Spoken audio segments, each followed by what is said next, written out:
Imagine waking up on a really crisp winter morning. Okay, I'm picturing it. Yeah, and you're in a Renaissance Italian city.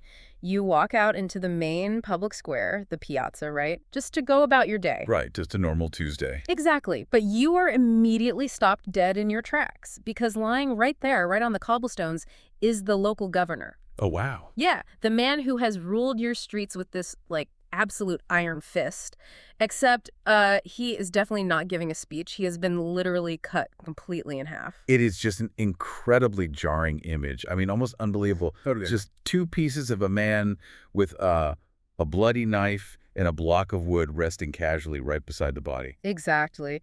And the ruler who ordered this gruesome execution, the guy who actually hired this governor to be a ruthless tyrant in the first place, is essentially standing back and just, shrugging to the terrified crowd. Like, hey, don't look at me. Right. Silently communicating like he was a monster. I'm just here to clean up the mess. It's a breathtaking piece of dark, manipulative PR.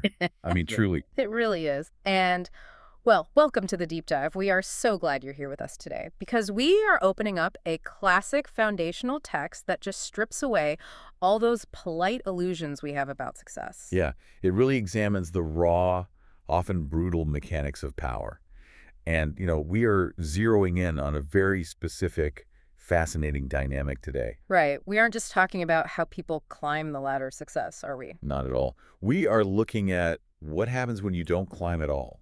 Like what happens when power, status, or, an entire empire is simply handed to you. Right, because usually when we think about achieving something massive, whether you are building a Fortune 500 company or leading a movement or even conquering a 16th century state like in our sources today, there is this assumption of a grueling climb. Right, the sweat equity. Exactly. You dig the foundation, you put in the sweat, you build it brick by brick. But the text we are analyzing today focuses on the leaders who get their status, not through their own initial sweat, but through sheer luck. Or vast amounts of inherited money. Or just the overwhelming power of a benefactor. Yeah, it completely upends our usual understanding of achievement. And it presents us with this massive structural paradox. It really does. Because if a deeply powerful benefactor just hands you the keys to the kingdom, acquiring that power is incredibly easy. You just bypass the struggle entirely. Right. As the text puts it, you essentially fly to the top.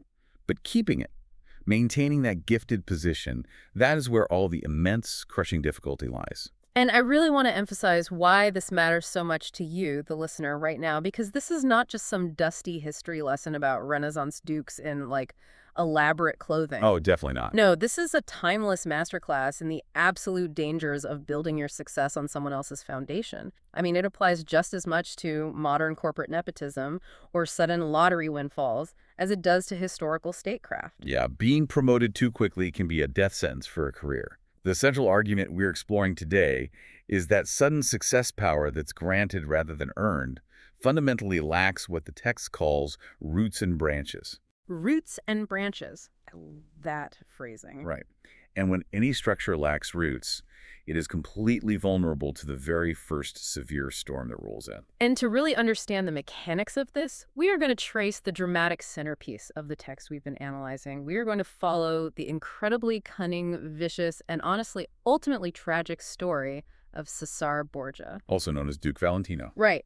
This is a guy who was handed an entire empire by his father, a man who seemed to do absolutely everything right to secure that empire, played the political game flawlessly, and still faced a catastrophic downfall. It's a case study that forces us to question the architecture of stability itself. Like, how much control do we genuinely have over the empires we are trying to build in our own lives? So true.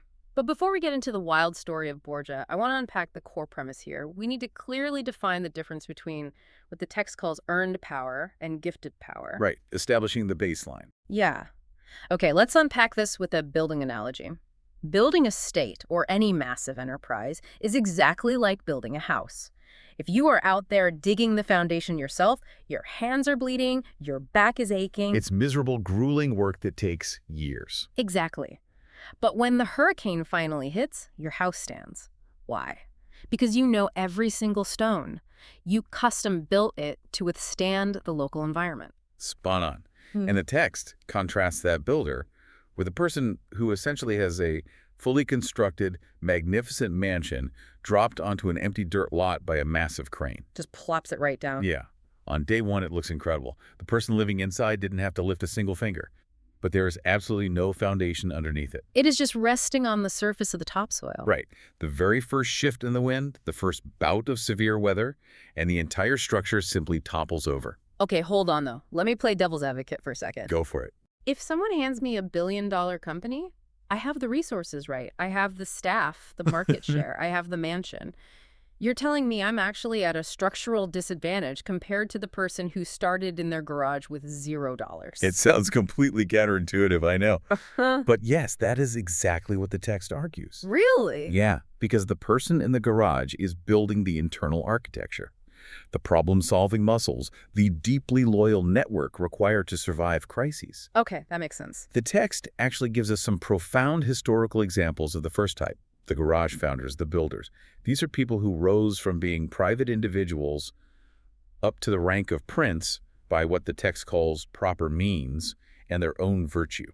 And we should definitely clarify virtue here, right? Because in this historical context, it doesn't mean moral goodness. It doesn't mean like volunteering at the local shelter. Oh, not at all. Virtue in this text translates roughly to ingenuity, prowess, strength, and just the sheer raw capability to force your will onto the world. So it's like competence mixed with extreme drive. Exactly. The text points to Francesco Sforza as a prime example of this. Right. Sforza was the guy who became the Duke of Milan. But he didn't start out as royalty, did he? Far from it. He started as a private individual. Essentially, he was a highly effective mercenary captain. And through proper means and an immense amount of this relentless virtue, he conquered Milan and acquired his state. But here's the critical part of his story, right? The text explicitly notes that because Sforza acquired his state with 1,000 pains, meaning years of brutal warfare and hardship, he was able to maintain it afterward with very little trouble. Right. The hardship was front-loaded. Once the deep foundation was finally dug, the house was impenetrable. I love that. Front-loading the hardship. There's another example the text brings up that I find absolutely fascinating. Hiero of Syracuse. Oh, yes. Such a great example. The author includes this incredible quote from an ancient writer about Hiero. It says that he lacked nothing of being a king except a kingdom. I mean, what an incredible compliment. Right. It perfectly describes someone who has the internal architecture, the mindset, and the leadership capability completely dialed in long before they actually received the title. It is one of the most revealing lines in the entire text. Hiero's story is deeply instructive for anyone trying to understand earned power. He was initially given an opportunity by fortune, actually. How so? Well, the people of Syracuse were being terribly oppressed, and in a moment of crisis, they chose Hiero to be their captain. So fortune essentially opened the door for him. But he didn't just walk through it, sit in the captain's chair, and coast? No, he practically stripped the house down to the studs immediately. He recognized that the existing structure was rotten. Yeah, the text points out that he eliminated the old military entirely and organized a completely new one. He didn't even trust his old social circle. Exactly. He left his old friendships behind and forged entirely new alliances. Which is wild. And we have to ask why he would do something so drastic. Why alienate everyone you know? Because Hiero understood that he needed friendships and soldiers that were exclusively tied to him. He couldn't rely on inherited loyalty. He needed to be the sole owner of the foundation. Right. And because he went through that immense, isolating trouble to rebuild the power structure from the ground up, the text notes he had very little trouble maintaining his rule once he officially became king. Okay, so that's the earned path. You bleed early so you don't bleed later. Let's look at the gifted examples. The ones who get the mansion dropped on the lawn. Exactly. The text talks about those who become princes from private individuals solely by fortune. This happens when a state is handed to someone either for money or purely by the favor of whoever is giving it. The author mentions this happening frequently in ancient Greece, in places like Ionia and the Hellespont. The Persian king, Darius, would simply elevate random people to become princes of these cities. But he wasn't doing it because they were brilliant administrators like Hiero, right? No, not at all. He was doing it for his own security and his own glory. He needed compliant placeholders that he could easily control. It's like a CEO installing their wildly underqualified nephew to run a regional branch just so they have a yes man on the board. Yeah, that's a perfect analogy.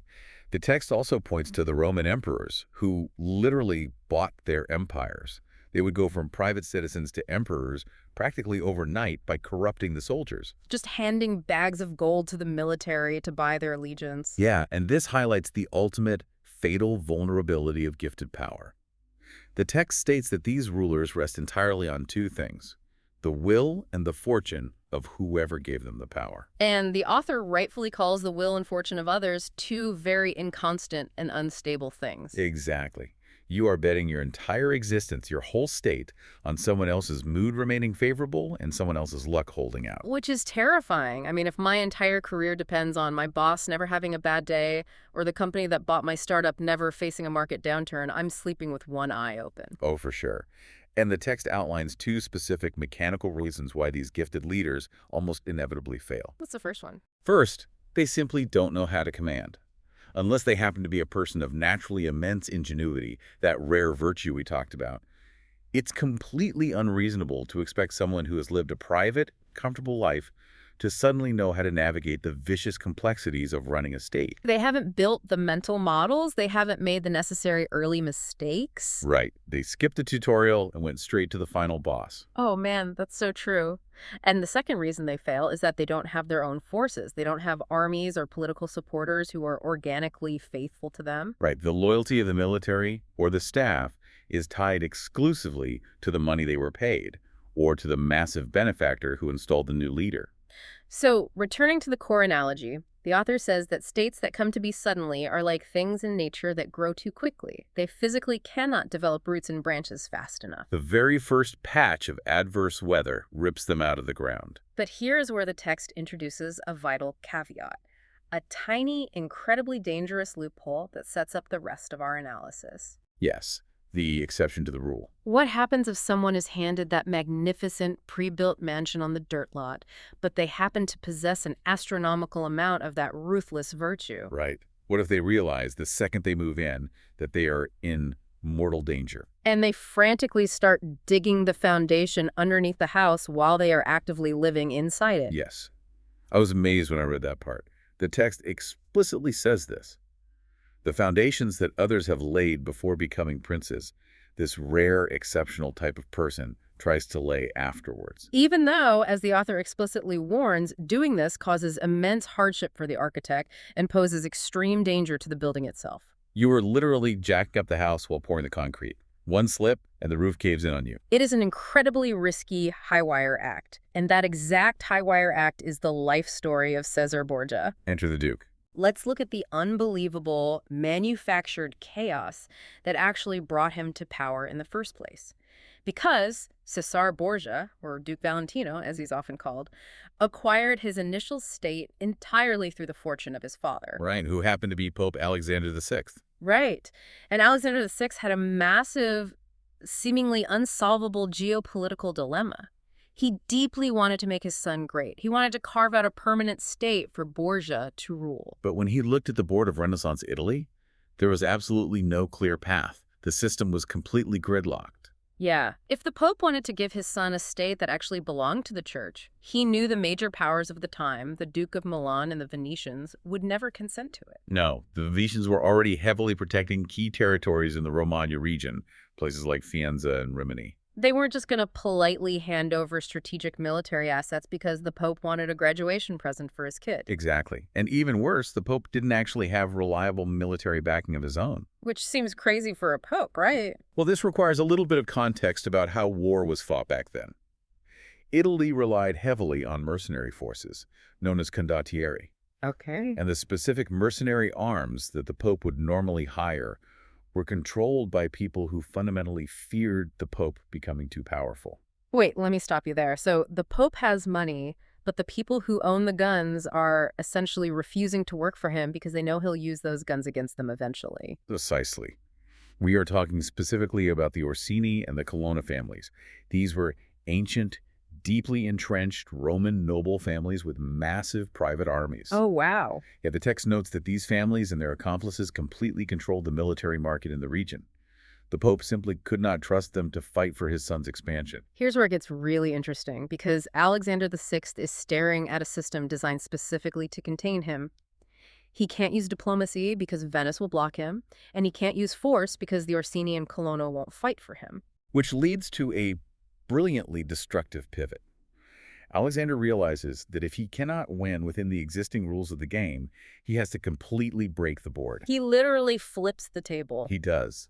The text says it was necessary to upset those orders and to bring disorder to their states, just so he could securely make his son lord of a small part of them. And the scale of the disruption he is willing to cause is just staggering. He actively facilitates a foreign invasion of his own country to solve a domestic family problem. It's wild. He recognizes that the Venetians, for their own complicated reasons, want to bring the French king, King Louis, down into Italy. Now, a normal Italian leader would view a massive French army crossing the Alps as an existential threat. Right, but Alexander VI sees it as an opportunity. He doesn't just step aside, he actively rolls out the red carpet. He makes it politically and legally easier for the French to invade by officially dissolving King Louis's previous marriage, right? Yes, which, as the Pope, is a massive political lever to pull. It's the ultimate favor. He essentially greases the wheels of an international conflict. And the payoff for the Pope is immediate. The moment the French king arrives in Milan, with the help of the Venetians, and the explicit consent of the Pope Alexander immediately cashes in that favor. He asks for and receives French troops from King Louis for a campaign in the Romagna region. This is where Borgia suddenly swoops in. Because he now has the reputation and the terrifying military power of the French king backing him, Borgia has the muscle he needs. Right, he sweeps into Romagna, captures it, and decisively beats down the rival Colonna family. Just think about the sheer audacity of this move for a second. If you translate this to a modern corporate environment, it would be like a CEO realizing they can't get their chosen successor promoted because the board is blocking them. Okay, yeah. So the CEO secretly orchestrates a hostile takeover of their own company by a massive foreign competitor just so their successor can be appointed to manage one of the newly acquired divisions in the aftermath. It is breathtakingly cynical. It really is, but entirely effective in the short term. It is the ultimate manifestation of using the arms and fortune of others. Borgia has just been handed a state, completely bypassing the 1,000 pains that Francesco Sforza had to endure. He got the mansion dropped on the dirt lot. But almost immediately, the terrifying reality of having no foundation begins to set in. Which brings us to the moment Borgia realizes he's in a trap. Because Borgia, who the text portrays as incredibly sharp and perceptive, realizes very quickly that his greatest benefactors are actually his most dangerous liabilities. He hits a massive wall in his expansion. Right. He has conquered Romagna, but he wants to maintain it and push further. And the text points out two massive obstacles suddenly stopping him. His military forces didn't seem faithful, and he was entirely at the mercy of the will of France. Let's break down the military issue first. The troops he is using on the ground are mostly mercenaries from the Orsini family, and he gets a very clear, chilling test of their loyalty. After he successfully captures Faenza, Borgia orders his army to attack Bologna, and he watches the Orsini troops go, as the text specifically describes it, coolly into that attack. Coolly is such a loaded word here. What does that actually look like on the ground? Well, in military terms, especially with mercenaries, it means they're dragging their feet.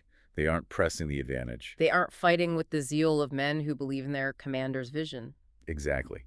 They are actively calculating their own political interests on the battlefield. Imagine being a leader and watching the men holding the swords around you suddenly lose their enthusiasm. It's a terrifying realization. You realize they aren't your men.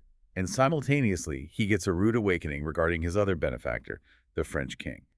Borgia successfully takes the Duchy of Urbino, and then he launches an aggressive attack on Tuscany. And suddenly, the French king steps in and explicitly forces him to stop. The king essentially yanks on the leash.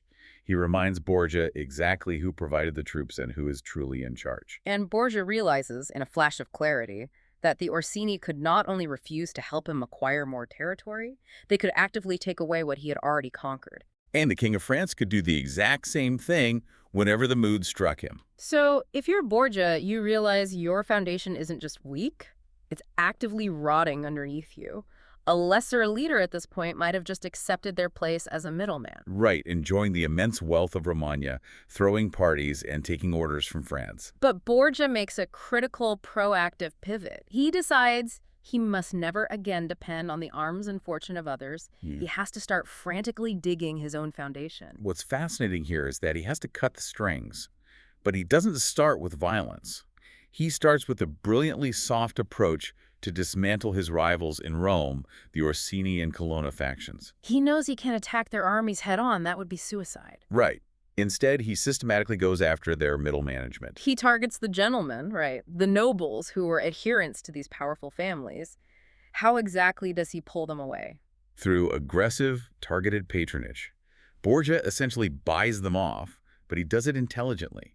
He makes them his gentlemen. Oh, wow. He gives them massive allowances of money. He honors them with military commands and highly sought-after government posts, doling these out carefully according to their qualities and social status. He replaces their old loyalties with deeply profitable new ones. It's a masterstroke of organizational poaching. It really is. The text explicitly states that within just a few months, the partisan affections in the minds of all these gentlemen were completely eliminated. They forgot about the Orsini and the Colonna entirely. They turned their affection completely toward the Duke. He hollowed out the entire support system of his rivals from the inside out without swinging a single sword. But, the Orsini are not fools. They eventually realize what is happening. They wake up to the fact that the growing greatness of the Duke and the Church means their own inevitable ruin. But as the text points out, they realize it too late. They realize it late, but they still try to fight back. They convene a meeting at a place called Magione near Perugia. And this sparks absolute chaos across the region, doesn't it? Oh, totally. Rebellions break out in Urbino. Massive tumults erupt in Romagna. Suddenly, Borgia is facing infinite dangers. The mansion is shaking violently in the wind. And to survive this initial shock, he is forced to lean back on his benefactors one last time. He uses the aid of the French to suppress the immediate uprisings and restore his reputation. But this terrifying experience hardens his resolve completely. He knows he cannot trust the French, and he certainly cannot trust any other external forces. He decides that to avoid ever having to put them to the test again, he has to abandon traditional warfare and turn to pure, unadulterated deceit. Which leads us to the trap at Senigallia. This is where Borgia becomes a terrifying master of dissimulation. He hides his true intentions so perfectly that the Orsini, specifically their leader, Signor Paolo, actually believe they can reconcile with him. And Borgia plays the part flawlessly. You have to understand the level of paranoia these warlords operated under, yet Borgia somehow pierces through it. How does he do it? The text says he did not fail to fulfill every kind of duty to secure Signor Paolo. He showers him with gifts, large sums of money, incredibly expensive garments, beautiful horses. He makes the Orsini feel entirely safe, entirely respected, and completely valued. The author uses a very specific, almost tragic word here. He says it was their simplicity that brought them into the Duke's hands at Senigallia. They actually believed the gifts. They believed that reconciliation was genuine. Yeah, they let their guard down, walked right into a supposedly friendly meeting with Borgia, and he had the heads of the Orsini family eliminated on the spot.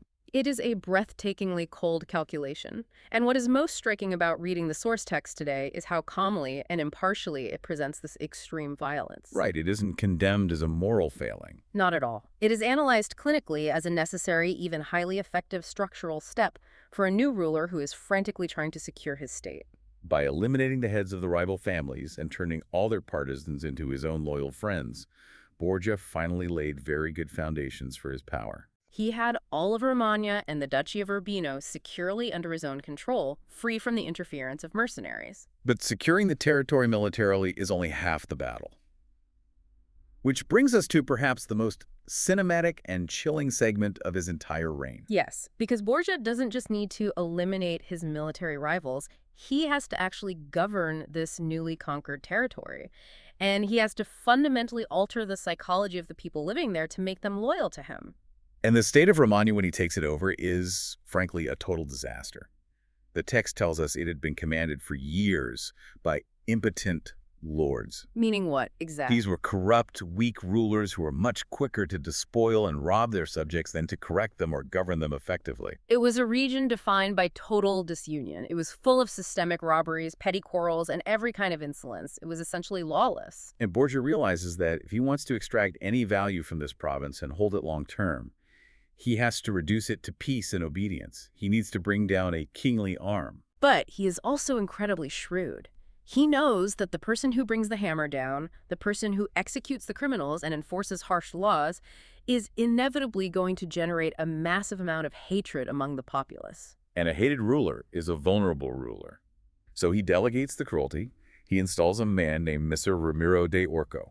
The text describes Ramiro as a cruel and ready man. He's an enforcer. Right, and Borgia gives him the absolute fullest power to clean up the region, and Ramiro delivers exactly what he was hired to do. In a very short time, using extreme harshness and brutal violence, he reduces Romagna to peace and unity. He creates a massive, terrifying reputation for himself, and he enforces total obedience across the province. But here is where Borgia's genius for psychological manipulation comes into play. He knows that Ramiro's brutal methods, while strictly necessary to establish baseline order, have generated a deep, simmering well of hatred among the people. He has to purge that hatred from the province, but he desperately needs to keep the peace that the hatred brought. He has to pivot from tyrant to benevolent protector, but he has to do it in a way that completely detaches him from the cruelty of his own minister.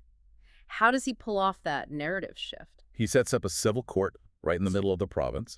He installs a highly respected, excellent president to run it. He ensures every single city has its own advocate to represent them in front of the judge. Exactly. He suddenly completely changes character. He starts playing the role of the enlightened, fair-minded institutionalist. He wants to signal to the people that any excessive cruelty that occurred during the pacification process didn't come from his orders. It came entirely from the harsh, defective nature of his minister, Ramiro. And he doesn't just put out a royal decree saying, "I apologize for the harshness." He engineers the piece of dark theatrical PR that we talked about at the very beginning of the show. The event that is impossible to forget. The text says that one morning, Borgia has Ramiro di Orco placed in the piazza, the main public square at Cesena. But he doesn't just hang him or behead him. He has him placed there in two distinct pieces, Cut completely in half. with a piece of wood and a bloody knife left sitting right beside the body as props. It's pure, unfiltered spectacle. And the text offers a profound, deeply insightful analysis of the psychological impact this horrific display had on the public. So what does this all mean? The text says the ferocity of this spectacle left the people at once satisfied and stupefied. Satisfied and stupefied. I really can't stop thinking about that exact phrase. What is the actual psychological mechanism happening there? Yeah, how does that work? It means the manipulation worked perfectly on two separate emotional levels. The people were satisfied because the monster who had been directly terrorizing their families and businesses was dead. Vengeance had been served in the most visceral, public way possible. They felt a sense of catharsis. But they were simultaneously stupefied, meaning they were stunned, terrified, and frozen in awe because they suddenly realized the terrifying godlike power of the man who could casually cut that fearsome monster in half and leave him in the street like garbage. Borgia took all the credit for the newly established peace, violently scapegoated the human instrument of that peace to wash his own hands of the cruelty, and cemented the deep existential fear required to maintain his rule, all before breakfast. It is an incredibly dark lesson in the mechanics of power. But structurally, purely in terms of building a state, it worked. The text notes that at this point, the Duke found himself very powerful and largely secure against present dangers. He was finally armed to suit himself, having built his own loyal forces. He had eliminated the nearby threats of the Orsini and Colonna. He was doing the impossible. He was successfully building a massive, solid, concrete foundation underneath the house while he was actively living inside it. But he wasn't done, because Borgia knew there was one massive storm looming on the horizon that he couldn't stop with an army or a public execution. Right. His father, Pope Alexander VI, the source of his initial fortune, was an old man. And Borgia knew that the moment the Pope died, the massive umbrella of church protection would vanish instantly. A new pope would inevitably come into power. A pope who might absolutely hate the Borgia family. And that new pope would try to take everything back. Borgia wasn't just reacting to the present, he was meticulously planning for the inevitable future. He recognized the vulnerability of his gifted power and came up with a comprehensive 4-point checklist to survive the death of his greatest asset. And it's a ruthless, highly systematic checklist. Let's walk through his strategy. Point 1. Eliminate the bloodlines of all the lords he had despoiled. This is brutally pragmatic. If you conquer someone's land and their son or grandson is still alive, that heir has a legitimate historical and legal claim to come back and ask the new post to restore their property. So Borgia methodically hunted down and killed almost all the heirs of the ruling families he could possibly reach.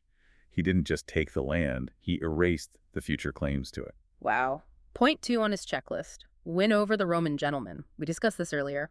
By buying the loyalty of the middle-tier nobles and officials in Rome, he ensured he had an internal political power bloc that could effectively hold any new pope in check. And the text notes he successfully achieved this. Point 3. Control the College of Cardinals. This is the governing body that actually votes for and elects the next pope. Borgia worked tirelessly to pack it with his political allies and financial dependents. The text says he had a very large party within the college. He wanted to guarantee that even if he couldn't handpick the exact pope he wanted, he had enough votes to exercise veto power and block anyone he considered an active enemy. Exactly. And finally, point 4. Acquire a massive empire quickly. He knew he needed to get so incredibly strong before his father died that he could resist a first attack by a new pope entirely on his own power. He needed his new foundation to be perfectly solid before the crane finally let go of the house. And the text shows us that he was agonizingly close to achieving this. The progress he made on this fourth point is staggering. He already securely possessed Perugia and Piombino. He had the major, strategically vital city of Pisa under his protection, and he was just about to jump on Pisa entirely and annex it. And the geopolitical timing was seemingly perfect for him.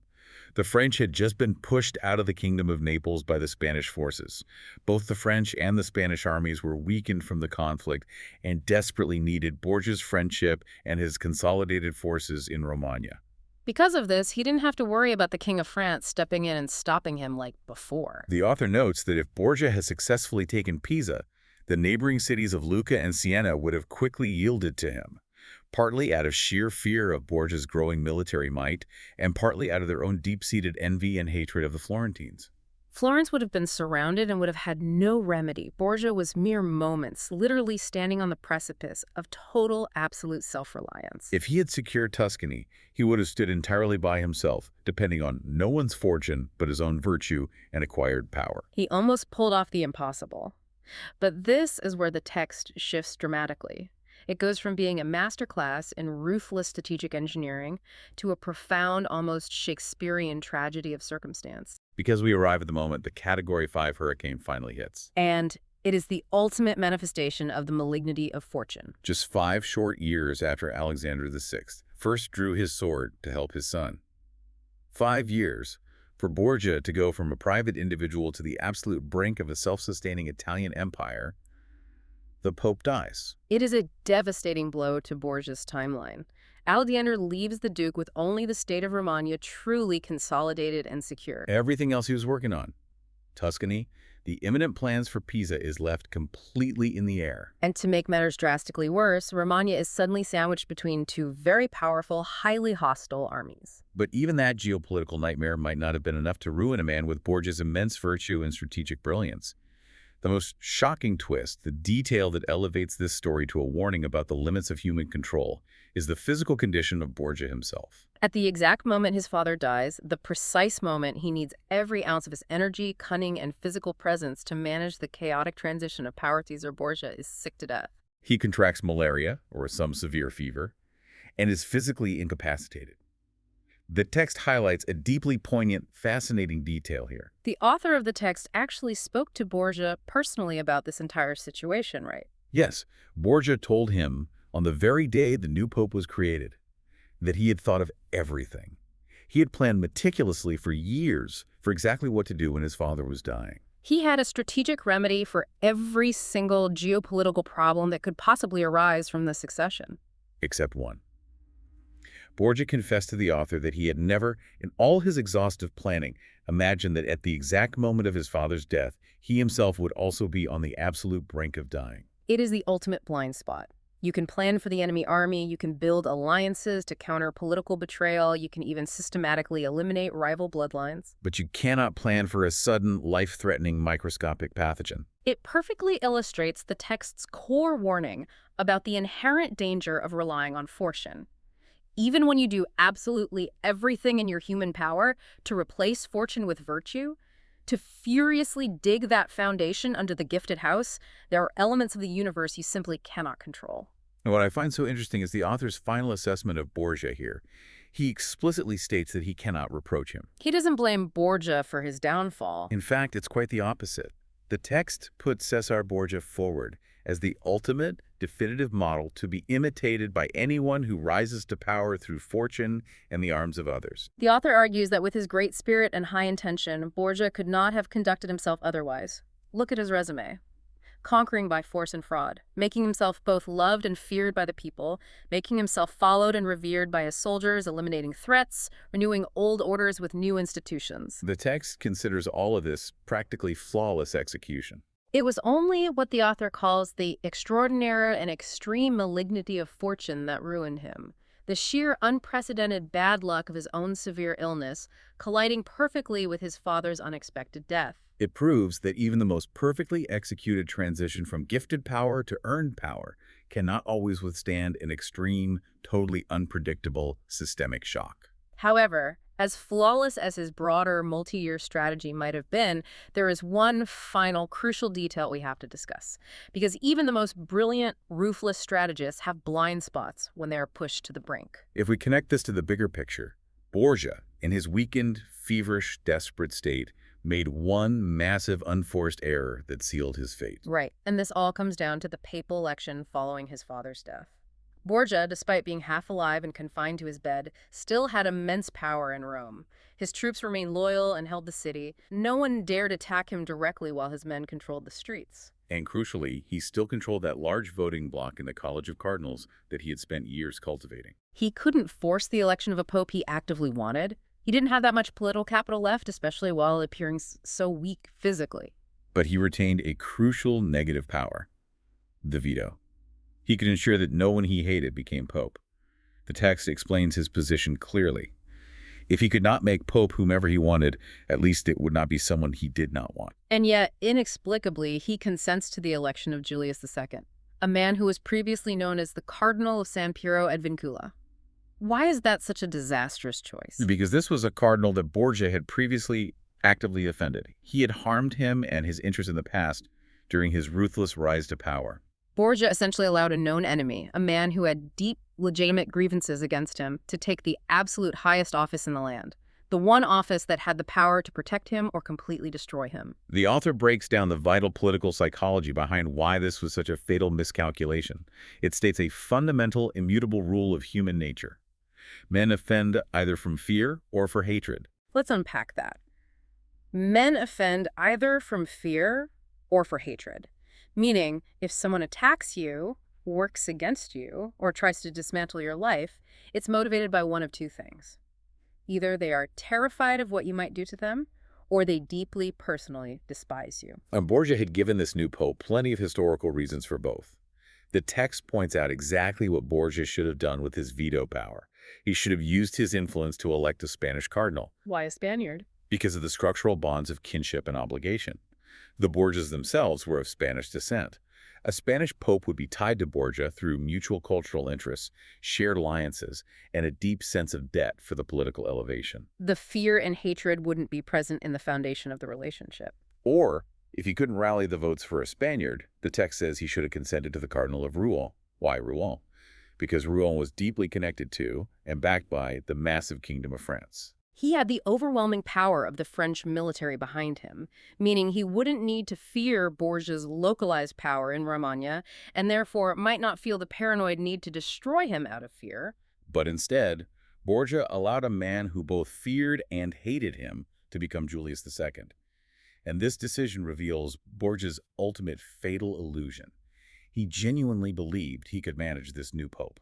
He believed that his recent vital support in the papal election would somehow magically erase the history of his past aggressions and insults. And this brings us to one of the most powerful, piercing takeaways in the entire text. It's a line that I think rings just as true today, whether you are navigating a corporate boardroom, a political campaign, or even just complex personal relationships, as it did in Renaissance Rome. The author writes, "Whoever believes that among great personages new benefits will make old injuries be forgotten deceives himself." It is a profound, incredibly cynical, but historically accurate insight into the nature of human grudges. You simply cannot buy off past grievances with new favors. A massive new benefit, even handing someone the papacy, might secure a temporary, polite alliance, but it does not erase the deep psychological scar of an old injury. The resentment is structural. It is permanently baked into the foundation of the relationship, waiting to surface the moment you show weakness. Borgia, the master manipulator, thought he could outsmart basic human nature. He thought the ultimate gift would wipe his slate clean with Julius II. He was dead wrong. The text concludes that he erred massively in this single choice, and it was the singular cause of his ultimate total ruin. Julius II took power, eventually moved against him. Borgia was arrested, his painstakingly built state was dissolved, and he died just a few years later fighting in obscurity. It is a stunning, precipitous collapse, and it perfectly encapsulates the entire thesis of the text we've been analyzing. We started with the immense hidden danger of gifted power, the profound vulnerability of living in a magnificent house without a foundation. We watched Cesare Borgia perform a near miraculous feat of political engineering, attempting to retroactively build that deep foundation through pure cunning, brutal psychological warfare, and raw willpower. He recognized the rotting wood of his benefactors early on. He systematically cut the strings, holding him up. He manipulated his paranoid rivals into lethal traps. He instituted brutal, necessary order and then completely washed his hands of the cruelty in a bloody public square to win the confused love of the people. Yeah. He did absolutely everything the Manual of Power required him to do. And yet he is ultimately defeated by a tragic combination of the one thing he couldn't possibly control, the malignity of his own bodily health at the worst possible geopolitical moment, and the one psychological blind spot he couldn't overcome, his failure to understand the absolute permanence of an old grudge. While his methods were unthinkably extreme and violent by our modern standards, the structural lessons regarding power dynamics are invaluable. The absolute imperative to rely on your own arms, the necessity of digging your own foundation, and the clear-eyed, unsentimental understanding that past injuries are rarely, if ever, truly forgiven by those in power. It has been an incredibly intense journey through a truly dark, brilliant piece of source material. We've seen how the architecture of power is built from the ground up, how easily a gifted structure can crumble in the wind, and the terrifying, extraordinary lengths a highly capable person will go to in order to keep what they were given.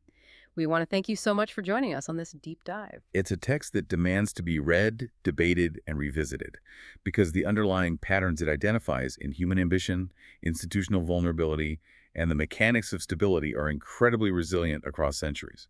Absolutely. And as we wrap up today, I want to leave you with a final thought. Something to mull over as you go back to your own life, your own career, and the foundations you are currently trying to build.